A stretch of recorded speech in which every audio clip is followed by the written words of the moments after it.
আজকে এই নির্বাচনে সবচেয়ে বেশি সমস্যা তৈরি করছে একটি দল। প্রথম দিকে তারা বলল যে জুলাই সনদ সম্পূর্ণ পাশ করে নির্বাচন করবে, তারপরে দেখা গেল ঠিকই নির্বাচন আসছে। তারপরে তারা বললো যে তাদের দাবিটাও না মেনে নিলে তারা নির্বাচন করবে না, আবার ঠিকই তারা নির্বাচন আছে। এই দলটি বিশ্বাসযোগ্য নয়, কারণ 1971 সালে এই দলটি আমাদের স্বাধীনতার বিরোধিতা করেছে। জানেন তো, এই দলটি পাকিস্তান আন্দোলনের বিরোধিতা করেছিল। তারা এই দেশের মানুষের কল্যাণ চায় না বলেই তখন পাকিস্তানের বিরুদ্ধে করেছে, পরবর্তীকালে তারা বাংলাদেশের স্বাধীনতার বিরুদ্ধে করেছে।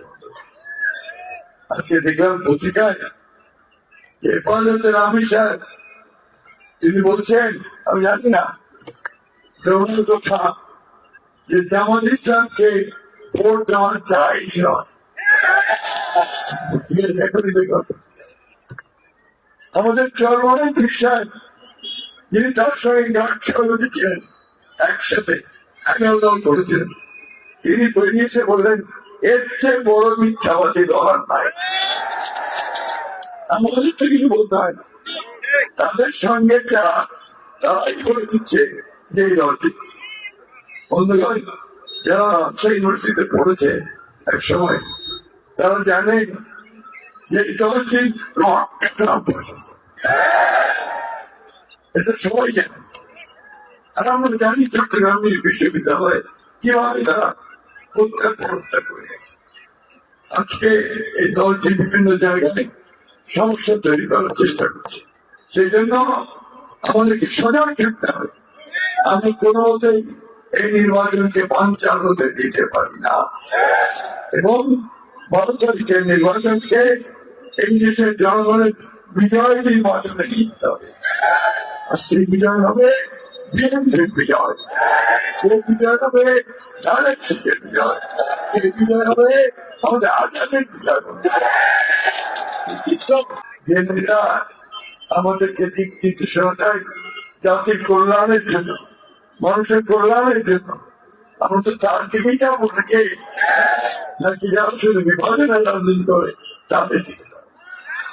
আজকে একটু পরিষ্কার ভাবে বলতে চাই, বাংলাদেশের মানুষ কোনদিন সেই দলকে সমর্থন করবে না যে দল আমার স্বাধীনতায় বিশ্বাস করে না। পরিষ্কার কথা, আমি অন্তত করতে পারি না, আমার দেশের মানুষ করতে পারে। যারা স্বাধীনতায় বিশ্বাস করেনি তাদের কাছে কি বাংলাদেশ নিরাপদ হতে পারে? তাদের হাতে একটা দায়িত্ব কিভাবে নিতে পারে? বিএনপি পারে একমাত্র একটা স্টেবল ইকোনমি দিতে, একটা স্থিতিশীল অর্থনীতি দিতে, মানুষের চাহিদা পূরণ করতে এবং দেশের সামনের দিকে এগিয়ে দিতে পারে। জামাত ইসলামের সেই অভিজ্ঞতা কোনদিনও ছিল না, এবং ভবিষ্যতে তারা সেটা করতেও পারবে।